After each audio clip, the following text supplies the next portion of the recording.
Mozilla Firefox's new CEO, Brendan Eich, has come out against gay marriage and marriage equality and has financially supported California's former ban on gay marriage in the past. This promotion he has recently received has led to an enormous Twitter storm on the internet. Half, or 3 out of the 6, of Firefox's board members have resigned because of his appointment, and the dating website OkCupid responded to his appointment with a boycott. President of OkCupid said that 12% of OkCupid customers access the site through Firefox. Also, about 8% of the site's users are gay or lesbian. Firefox has responded, however, with what seems to be a genuine, heartfelt apology. As a result of all the controversy, on Thursday, the executive chairwoman of Mozilla confirmed Brendan Eich's resignation, just days after his new CEO appointment. Mozilla said in their statement, quote, "Mozilla prides itself on being held to a different standard, and this past week we didn't live up to it. We know why people are hurt and angry, and they are right. It's because we haven't stayed true to ourselves. Mozilla believes both in equality and freedom of speech. Equality is necessary for meaningful speech, and you need free speech to fight for equality. Figuring out how to fight for both at the same time can be hard. Our organizational culture reflects diversity and inclusiveness. We have employees with a wide variety of views, but this time we failed to listen, to engage, and to be guided by our community. While painful, the events of the last week show exactly why we need the web, so all of us can engage freely in the tough conversations we need to make the world better." So, what do you guys think? Is this a beaming victory for online activism and the LGBT community? Are we ready to forgive Firefox, and do you like their apology? For me, I'm perfectly fine with Firefox coming out and apologizing. I think it's a great thing that they've done. The internet is no place for kind of homophobia of any sort. Okay, it was, I say only, it was £1,000 that he gave to, try and defeat Prop 8 and things like that. But I mean, what amused me the most about this is that you've got so many people on the right wing now. You've got CatholicVote.org saying, "Oh, you've got to boycott Firefox, stop using it." Dana Loesch, who is a fill-in host for Glenn Beck on The Blaze, she recently said, "No interest in using Firefox anymore. Their diversity-hating barbarism is outdated." And, I just think, people like Dana, people like Firefox doesn't want your kind of you as a customer. They don't care about your bigoted views. It's ridiculous. And, all these people saying that they're going to boycott. Every single religious boycott that I've seen throughout all of time has failed, and this one is going to fail. And I think it's just a really good sign that people are becoming more and more progressive, and these bigoted, now outdated mindsets have fallen to the wayside and are being kind of hounded out of the normal social sphere of influence. Yeah, and so here's that argument that a lot of people on the right wing have made, is that what should it matter when it comes to their personal beliefs, or they're standing up for marriage in their personal lives, right? Why should he be fired or pushed out because of that? Well, it's because his personal belief. When you donate money to a cause that denies equal rights to a certain group of people, I think that goes beyond you, your opinion. And people will start to actually associate your company with that opinion. Now, we saw that with Chick-fil-A, right? Dan Cathy, who's the CEO, he's basically alienated a lot of people, a lot of liberals, from eating there because of his personal beliefs about gay marriage. And, of course, that's prompted Chick-fil-A appreciation days from anti-equality activists, right? And basically bigots and homophobes love eating at Chick-fil-A now. And, of course, that's mostly Republicans. So what it really comes down to is we live in an era where our food and our browsers are now getting into politics. And I really don't think that should be all surprising. But when it comes to his decision to step down, I mean, I'm for it, because at the end of the day, Stephen's right, is that the American people are starting not to have a stomach or a tolerance for this intolerance. Yeah, but, I mean, this story, I have a unique perspective on this story, since I'm both a Firefox user and an OkCupid user. My OkCupid handle is right down there. if you guys want to look me up.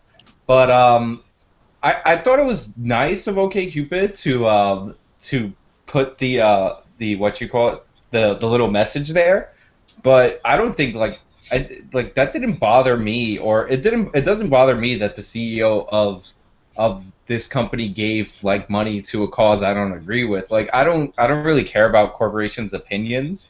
Like I guess I don't mind the people who do care and who did switch from Firefox or anything like that, but it's just weird that we're like judging every single company based on what every single executive does, and I'm not really sure I'm like up for that, like because Firefox was one of those sites that also, or was one of the browsers that was also anti SOPA and PIPA, so I'm like we're on their side for that, but then it's just weird to me that my sandwich and my web browser and all these different places you have to be concerned with their opinion, and eventually we're just going to all have to decide not to shop anywhere. But as far as like boycotting Firefox now on the conservative side, that's not going to work. I guess they could make a competing dating site to OkCupid, like Christian Mingle or FarmersOnly.com, which has the best commercial of all time. But that's not relevant to the story. Right. I think it's important to vote with your money and realize what you're actually paying for. And I, for one, am all for people making their decisions about what they buy and what they endorse based on what they feel that the company or the main players in the company believe. Especially, most especially, this is very important, when those beliefs, like Jeff said, don't just stay within the person or within their own personal space. This is a person who uses his salary to actively endorse and support movements that would take away freedoms and rights or deny freedoms and rights that have always been denied from a particular group of people. So I'm all for it, and I definitely I think that Firefox did the right thing by coming out with that statement, and I think that I'm just assuming that they probably asked Ike to resign, and I'm glad that they did. But my thing, the only reason I'm a little like I'm fine with what OkCupid did. I'm fine with everybody who switched from Firefox to another browser. All that is fine to me. But what I get kind of worried about is what if you work for a company and you donate to a candidate that you believe in, and your boss doesn't believe in that, and then they force you to quit your job or force you to resign, like if you get what I'm saying, because they're like, that doesn't represent the company's values.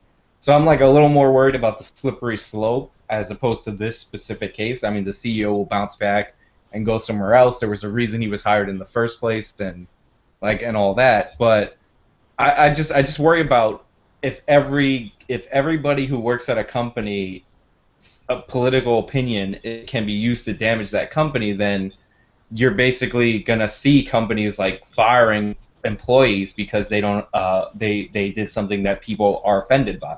Yeah, so but Sean, this is sort of a different situation, Sean, because it's not that he had an opinion, right? You can have your opinion, but what he did is that he used his political speech in the form of money in order to donate to something that basically was trying to take away or deny rights, to deny marriage equality rights in California.